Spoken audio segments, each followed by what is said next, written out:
Hi everyone, thank you for checking this video. I'm Nani, the pre-sales consultant at Acuity Solutions, and I'm going to take you through the Sage Intacct introduction. Sage Intacct is a cloud-based financial management system. What this means is that you only need a web browser to get into the system. I'm currently using Edge, but you can use Chrome, Firefox, Safari, or any other web browser. I'm already logged into the system, and this is my landing page. I'm going to take you through the basics, and I'll dive into the detail later. This is the CFO dashboard. I'm only viewing the company performance, but this is totally configurable depending on the role you hold.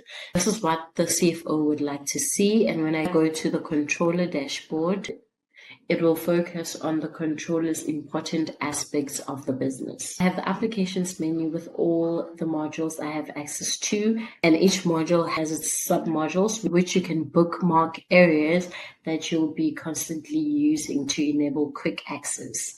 I'm personally using the bookmark function because it's easier for me to navigate within the system.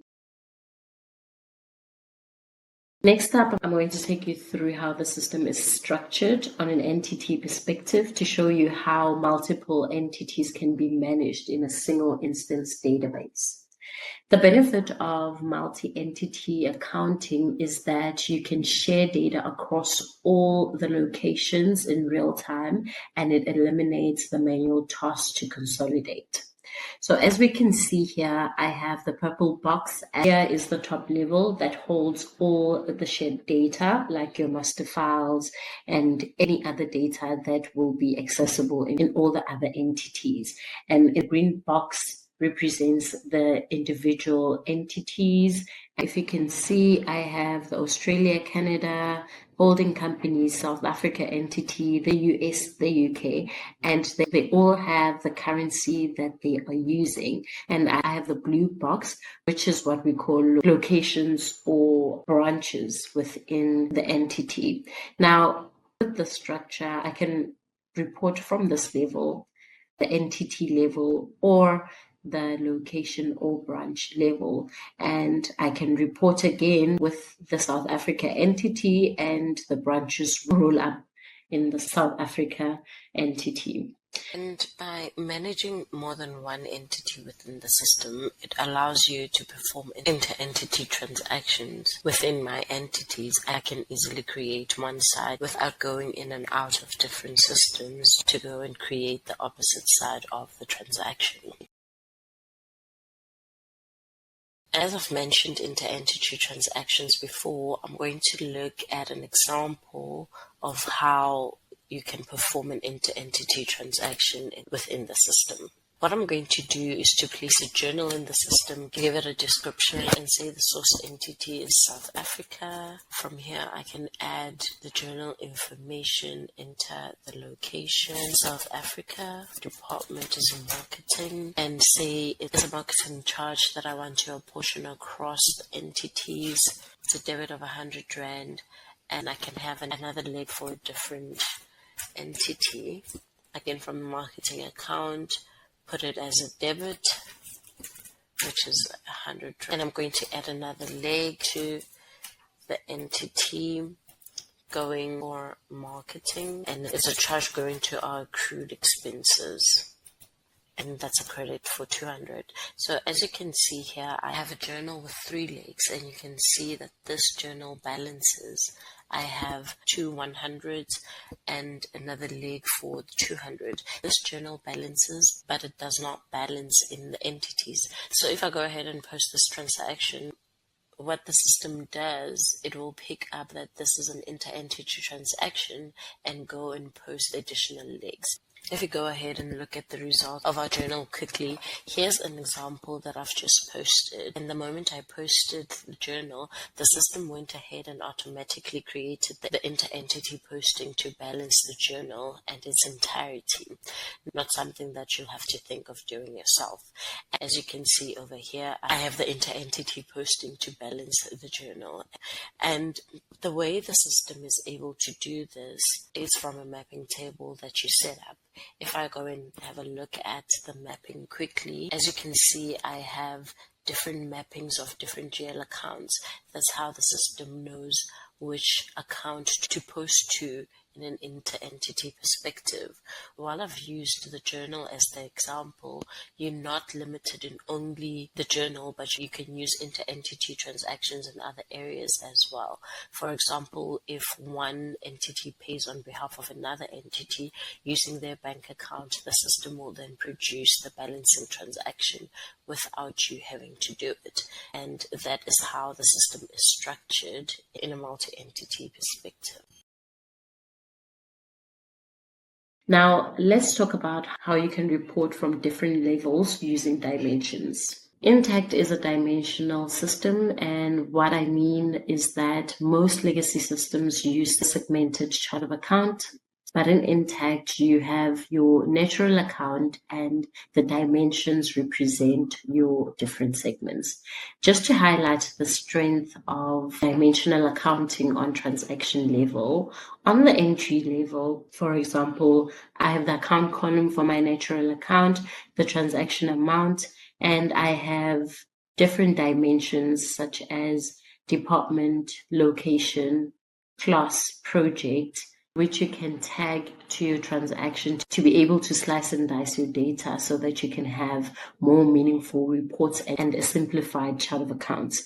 Now, when I go to show details, I have additional dimensions, which are the standard dimensions that come with Intacct. I have the customer, the supplier, task, contracts, program. These dimensions can be repurposed to suit your business.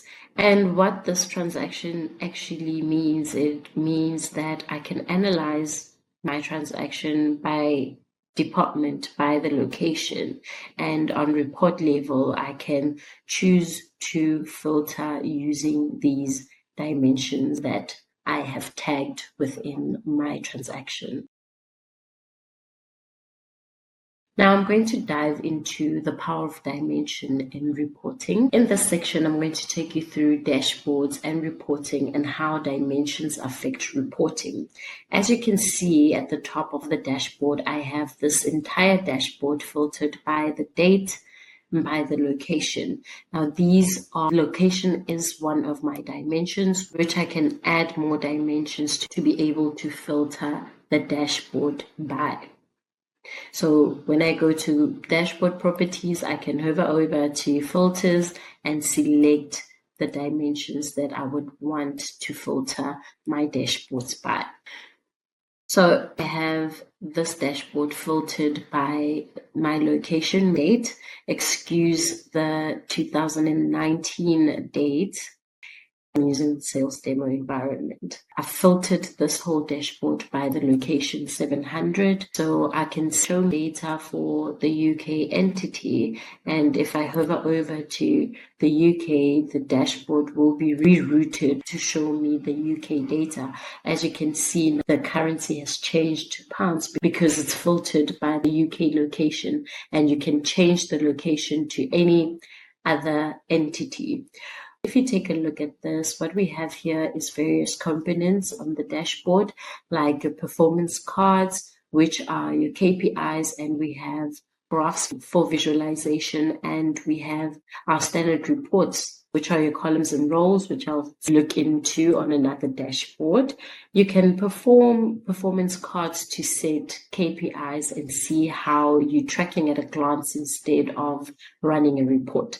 On a report, charts and graphs, these are not just numbers or visuals, but you can further drill down to see what makes up that value. I'm quickly going to move over to the controller dashboard, and as you can see on my screen, there are a few of the many standard reports that come out of the box within Sage Intacct. Take a look at the screen. I have two examples of the more traditional column and row reports, such as the profit and loss, the expense summary by department.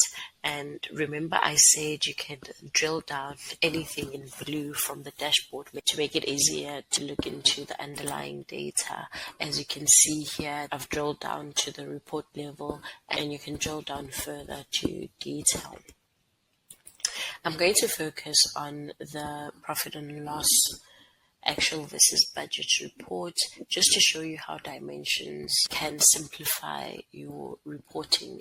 Let's suppose you're looking at the payroll figure and you want to view the payroll by department. Sage Intacct allows you to easily edit the report directly from the dashboard, and what you're seeing here is the financial report writer of the report, and you can hover over to rows and look for payroll and related expenses, and you're like, oh, I want to expand the payroll and expenses by my department dimension. By just a few clicks, you can preview directly from the report, go to the live report, and when I scroll down to the payroll, I can see that payroll and related expenses is expanded by the departments that I have within the system. With any report that is in the system, you can either print it from the system as a PDF or export it to Excel. You can also do scheduling of these reports if you're looking to send a group of reports to users on specific dates. Now, let's quickly talk about consolidations for a moment. If you're a multi-entity company and your business requires consolidations of accounts or consolidated financial statements, mostly with other systems, you'd use Excel and concatenating things, or you'll be using a reporting tool. So Sage Intacct has its own consolidation engine, and it's built in the system. What that means is that the system can be configured in such a way that it creates the calculations and necessary transactions to perform consolidations for you. If you have a look here, I have the consolidations roadmap of processes on my screen, but it all starts with what we call consolidation books. What it means is that you can create different consolidation sets within the system, and they do different things. For example, I have the global locations that are consolidated in the US currency. I have America locations that is also consolidated in the USD currency, and I have the non-US location that is consolidated in pounds. I could set up as many books as I need with different currencies or subsets consolidation. Now, if I go take a look at one of the books, let's say the non-US locations, what I can do here, I can give my book some default information like the name, the description, the status of the book, and I can choose how I want to evaluate my balance sheet and income statement. These can be things like by the ending spot rate or weighted average rate, taking it from there. Then you can choose any currency of your choice. From there, you can go ahead and use the different entities that you want to consolidate. As we've went through dimensions a moment before, this means you can choose to consolidate by the department or the project just to get a view of the consolidated data by the department or the project. And again, I can choose the elimination accounts I want to eliminate from the consolidations. These here are the inter-entity accounts that are excluded, but you can exclude anything else you want to exclude. So once you have consolidation books, it means we're ready to run our consolidations. Going back to the consolidations process map, all I do when I want to run a consolidation, you just select the consolidation book you want to consolidate, select the reporting range and the reporting period that you want to consolidate. And if you're happy, you can instantly run the consolidation, or you can set up a schedule where it will run automatically than having to do it manually. I won't run this consolidation for the purpose of the video, but you can do the consolidations reports that you can get. I'm in the consolidation dashboard where it's showing me the consolidated balance sheet, the consolidated profit and loss, and just to name a few of the reports that you can get. And on the consolidated balance sheet, as you can see, I have my entities and the eliminations that I've set up in my consolidation books, and you can even drill down from the dashboard. Now I'm going to take you through the workflow and approvals, moving to something a little bit different. I'll be looking into the purchasing module, but this can be done in other modules as well.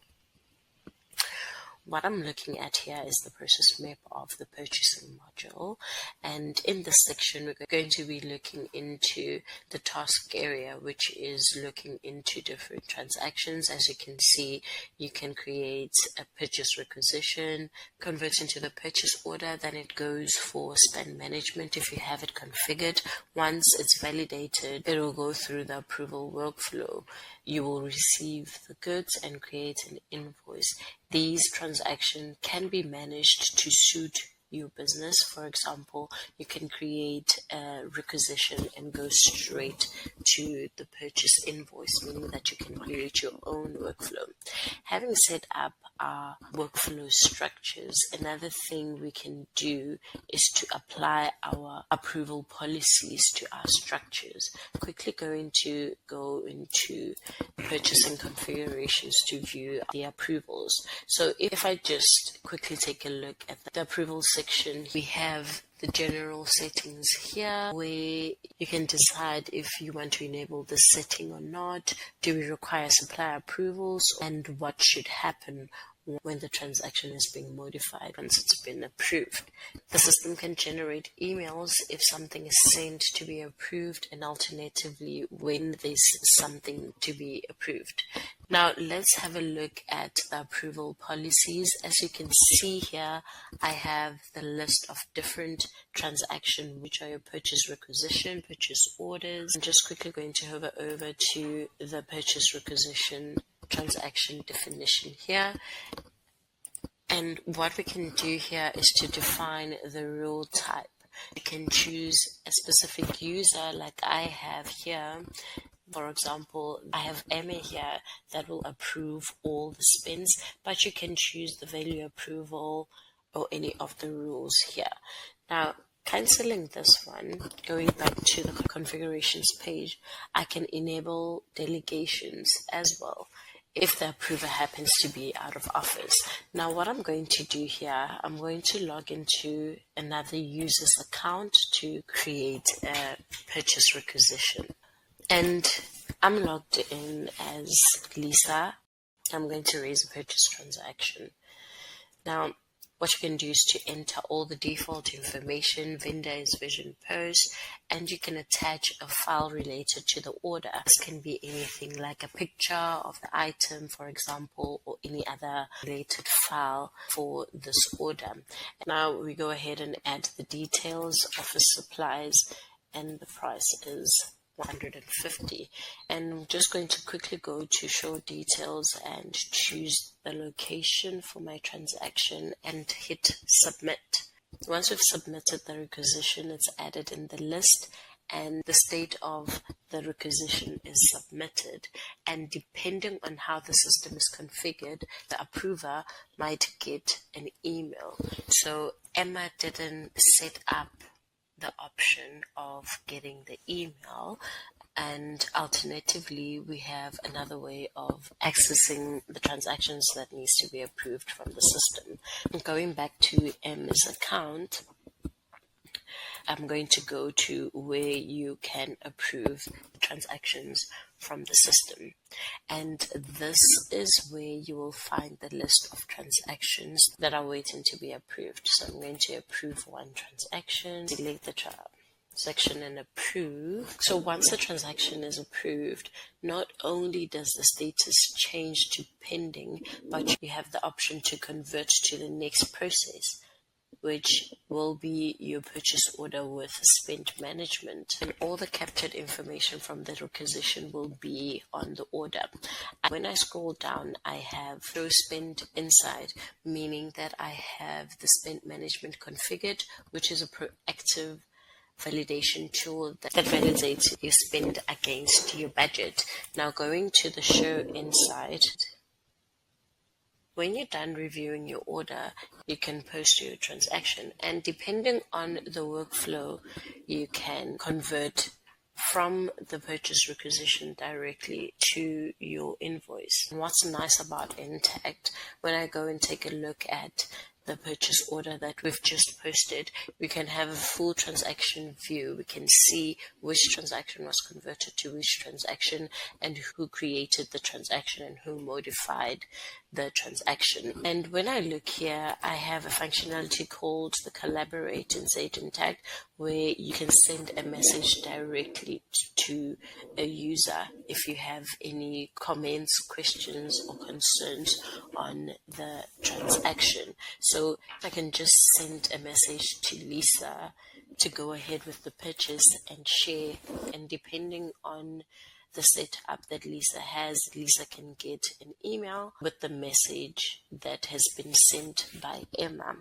and you can have a full trail of all the feeds that is related to the transaction. Employees can share files, data, and expertise throughout Sage Intacct using the Intacct Collaboration Center. And when you go into the transaction, you'll have a full glance of what is happening. Now, next up is the sales process. This is very similar to the purchasing process. I'm not going to spend a lot of time on it as it's similar to the purchasing process. If you take a look at the task here, you can create a sales order, fulfill an order, and convert to an invoice. So similar structures can be created just like in the purchasing process. Lastly, I'm going to take you through the cash management module. In this section, this is where you will be adding and managing your bank account and doing bank reconciliations. Coming over here, this is the cash management roadmap.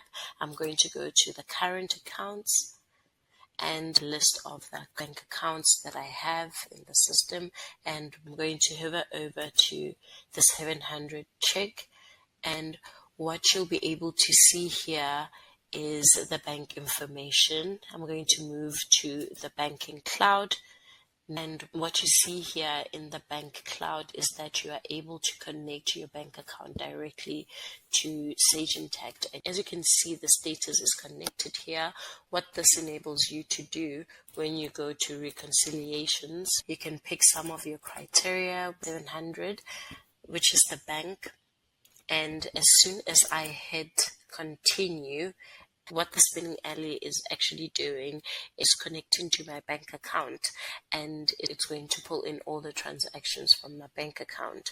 As you can see here, I have the Intacct unmatched transaction amount and the bank unmatched transaction. Now, I'm quickly going to look at the matched and the unmatched, going back to edit. What happens in the system when I go and take a look at the applied rule sets here. What this enables me to do is to have a criteria that allows me to tell the system to match based on specific rule sets. So if I take a look at this specific rule set, I have a number of rules within my rule set. So I'm going to look into rule ID 001. And scrolling down, what this rule does, it looks at the posting date, the amount, the document number from the bank, and it will look at the posting date, the amount, and the document number of the Sage Intacct transaction and automatically match according to that. You can tailor this by yourself and change it by any field. This is where you'll be adding the rules that will most suit your business. So I have a number of rules in my rule set, and you'll need to sequence your rules according to how you want the matching to be done. As you can see here, I have match rules and creation rules. With the creation rules, it will create a transaction in the system the moment the bank transaction is available in the system. That is what Intacct uses to match transactions automatically. You have the option to match transaction manually. And if the transaction already exists in the system, you'll just hit match and it will show you the available transactions that are in the Intacct tab. But if you don't have those transactions existing in the Intacct tab, you can go to actions and create the matching transaction. So I have a number of options here. I can create fund transfer, journal entry, a manual payment, service charge, or you can ignore that transaction. And once all the transactions are matched and your amount to reconcile is on 0, then you can reconcile your bank account and view the report. So that's it from me on the financial modules, but Sage Intacct also offers additional modules such as contracts, projects if your company operates with projects, and maybe you need some integrations. Sage Intacct can handle and facilitate that for you.